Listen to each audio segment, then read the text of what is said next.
Thank you for watching, liking, commenting, sharing, and subscribing right now. I am not internet famous.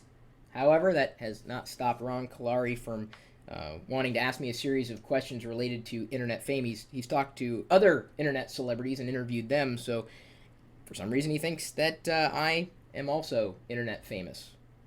Alright, let's humor him. Ha ha ha! At least for now. 1. What were some of the factors in your early years or education that prompted your later involvement in social media? My early years? I can barely remember my early years. I think it would have to be the speaking math. And I was horrible at it. But I liked the sounds that it made. Never been good at numbers. But I enjoyed punching things into calculators. In fact, I used to program formulas into calculators just to see if I could do it. It made it easier in, math class. Of course, my teachers didn't realize what was going on, but I figured the stuff out. Show your work. You mean show my work? I did it. I am working. You can't just get an answer out of thin air. You have to work to get the answer. Well, show it. I built the formula. What more do they want? Number 2, no longer associated with Tech TV, how have you been reaching out to your audience? Well, you got to understand that the only reason why I got to Tech TV is because I was doing stuff well before Tech TV. I already had an online audience of over 100,000, a vibrant internet community, I've been online since 1992, and Tech TV came about as an opportunity in the year 2001. But, since then, I've been using the internet. I mean, the same stuff that I was doing before, and of course now it's easier to connect with people, what with Facebook and Twitter and the like. So, I'm just using the same tools everybody else is. It's just I've been using different tools for a lot longer. All right. Oh, that was number 2. And he has number 3 here. What services, although he's off by numbers, I'm just going to stop reading the numbers. What services do you provide your clientele, current sponsors, or projects? What services do I provide my clientele? Well, I do get paid for consulting and kind of help them navigate the waters of creating content. Talking about their strategies online in relation to communities. Certainly, I do speaking engagements. Current sponsors would include the variety that we've got with my upcoming conference, GnomeDex. It's happening here in August, the 9th year it's happening. The sponsors would include, Microsoft, of course. Citrix is still aboard with the sponsorship of a lot of the stuff that I'm doing. GoDaddy as well. And they certainly help pay the bills. I mean, there's a laundry list of the supporters for the things that I've done. And, I'm not going to list all of them because inevitably I'll forget some of the people I'm just thinking off the top of my head, the bigger ones that have certainly been helping at least this month. Projects, you name it, I'm doing it, most likely. Or at least trying it. That's the fun thing. We've got the online community stuff, just launched download.lockergnome.com the other day. Although it's not quite ready for me to share yet, you can look at it, maybe even provide feedback for it. There's a few tweaks that I want to make, but it's still available. It's just another little project, because that's what the internet's all about, trying new things, seeing what sticks. While you may not consider yourself internet famous, what has led to your success online? How has this furthered your career? Well, it's led to my success because I'm doing it. You can't count on somebody else to do the work for you. You have to work at it constantly. You can't just take a back seat, ignore your Twitter account for a month. You can't ignore your blog for a month.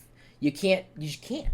Otherwise, you're just going to become increasingly irrelevant. I mean, you may be working on stuff, but you have to stay in touch with the people who want to have you be in touch with them.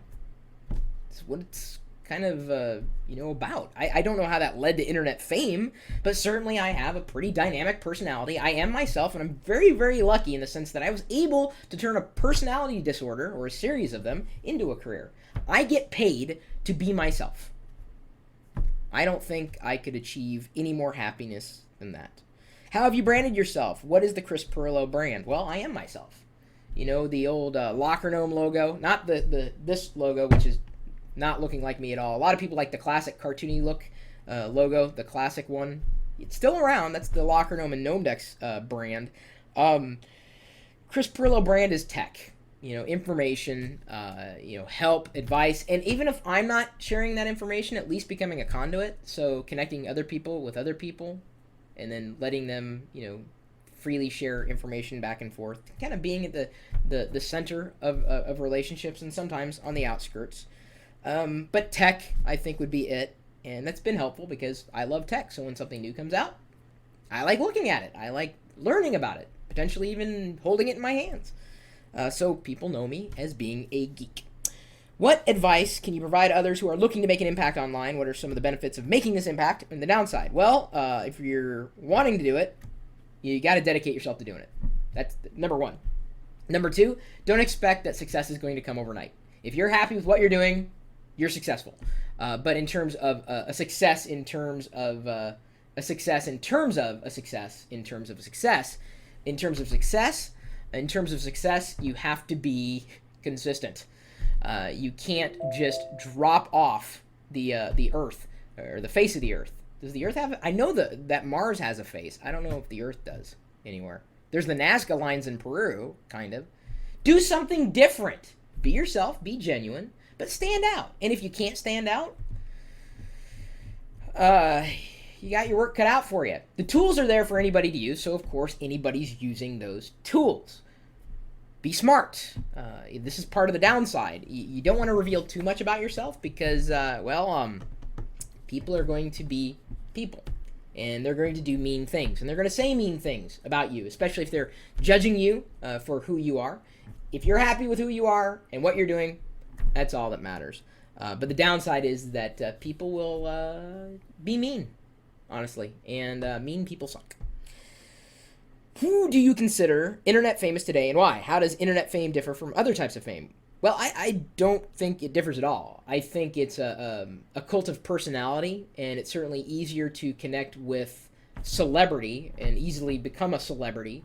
And there's no difference between internet fame and traditional celebrity, that type of fame, other than connection with one person and their community. And before, we had this distance between us and celebrity. Well, now with the internet and the community tools that are out there, it's so much easier to break down those barriers. I share my email address in every one of the videos, which I'll do at the tail end of this one. People do reach out. I can't answer everybody's email. I do my best, and if they have questions, I usually scoot people off to our forums where other community members are hanging out and answering questions. Who do I consider internet famous today? Who do I consider internet famous? Justine, internet famous, but I think she's going on to bigger and better things. Absolutely. And by the way, Justine, in case you're wondering, she's genuine and she's got a good heart. What are you involved in today that differs from your previous work?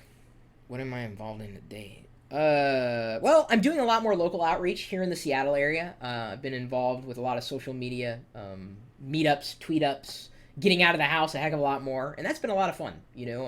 Been hosting tweet-ups, co-hosting, or just attending.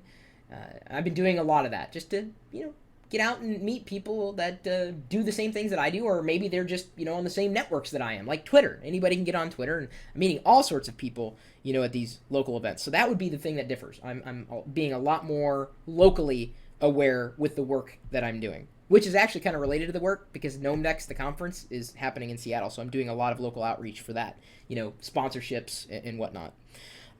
What is the one thing about you that people don't know yet? Gosh, I share just about everything. I know what. I had this in here as comfort. I sleep with an RSS pillow. Thank you, Throwboy. Point me to a couple of YouTube videos that best define you. URLs. All right, here's something we're going to do. He's asking for people to point, or he's asking me to point him to a couple of videos that best define me. Here's what we're going to do. This interview is going to be posted in a blog post on my blog, chris.pirillo.com. Leave a comment on this blog post somewhere what you think is your favorite video of mine that best defines me. Good luck. I'm more interested in what other people think about who I am than I think about who I am. That made sense, at least when it was in my head. Any future projects you would like to share? Yes, I would love to share all my future projects. Let me know if you can respond to these questions by Friday. Unfortunately, he sent this about a week ago. No matter, I am answering the questions. At least in typical Pirillo fashion, that would be by video. And then it'll be transcribed by a good friend and assistant and community manager, Kat Armstrong. Yay, Kat. She keeps me on track. One of the people who keeps me on track. I've got many people who have to keep me on track. Because otherwise, I'm just like all over the map. Well, not really all over the map. Really in one general location. Like, it would be boring if I had a GPS tracker on me. It would just never move. Or it would be in the Seattle area. Seldom do I, leave Seattle. Or my home, really. It's kind of like a hermit. My email address is chris@pirillo.com, but a digital hermit. Of course, you can find me hanging out in the community at geeks.pirillo.com. Got a variety of people over there who also share in the enthusiasm for technology and how it impacts our lives.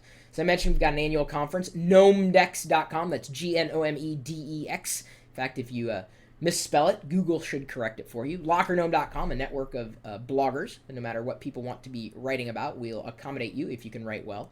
And then, of course, you're also welcome to join us in the chat room, which is a part of this live video feed going out over the web. And sometimes the microphone is on, sometimes it's muted, sometimes I'm here, sometimes I'm not. But it's always on. And if it's not, you better call the authorities because something's wrong. Like the internet's down. Am I the only one who ever calls like 911? The internet's down! I can't get online! I'm dying! That's not what I sound like. Sometimes. Most time. If you'd like to join us in the chat room, it is a part of the live video experience. Here, 24 hours a day, 7 days a week, typically talking tech at live.pirillo.com. We'll see you later.